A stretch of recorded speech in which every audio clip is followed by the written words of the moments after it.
अगर आप चाहते हैं कि मोरिया के वीडियो सबसे पहले आप तक पहुंचे तो हमारे चैनल को लाल बटन दबा के सब्सक्राइब करें और साथ ही बेल आइकन दबाना ना भूलें।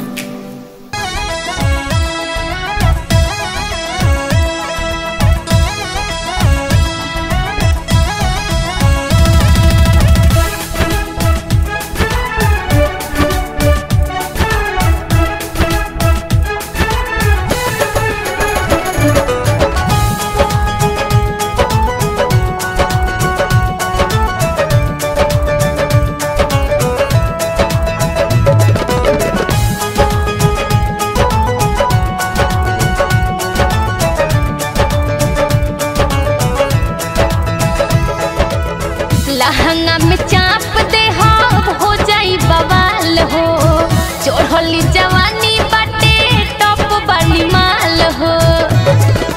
ए बाबू का पुछला हो, लहंगा में चाप दे हो जाई बवाल हो, चढ़ली जवानी बाटे टॉप वाली माल हो।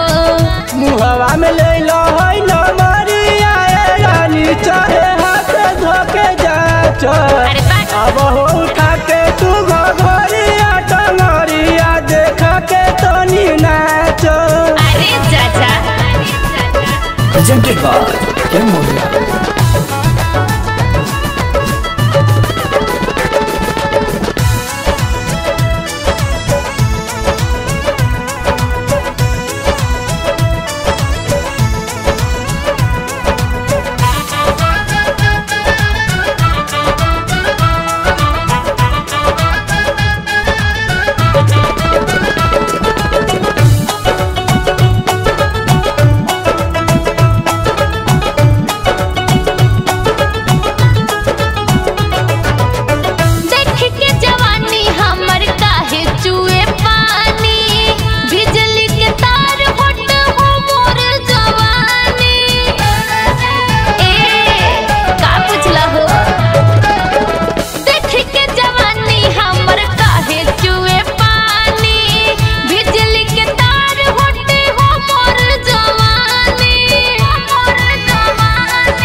अच्छा वाला रानी माइनस में घरी उठाए बजती ऊपर के चोली देख बत लागे तहरा दिलवा प गोली खुद तारे दुनु तो जो बनावा माना लग धके डाट तो निसाज।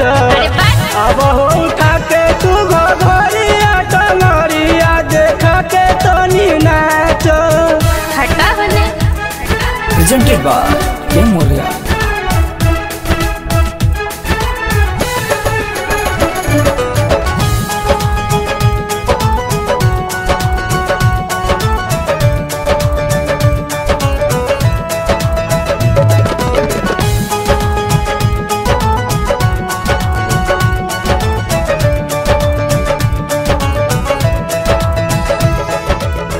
कतनो तू कर कुछो दे हम नहीं चांस हो, तनी देर बाद शुरू दोसर करम डांस हो। ए हो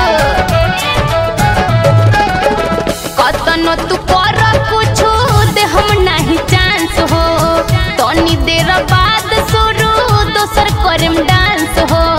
दोसर करम डांस हो टप कटा एने ओने चल से बसे ना हो, मन कर काट ले जैसे कटे छे ना हो। रुपिया देखावो पहले तबे होई विचार हो, झूठो काहे हाफतारो सुन राजकुमार हो। छोरी नहीं नीरज ताहर खतिया तू बतिया के काल से तो बाच। अब हो उठा के तू घरिया टंगरिया देखा के तो नाच। लहंगा में चाप दे हो जाई बवाल हो, चढ़ली जवानी बाटे टॉप वाली माल हो। ए बाबू का पुछला हो, लहंगा में चाप दे हो जाई बवाल हो, चढ़ली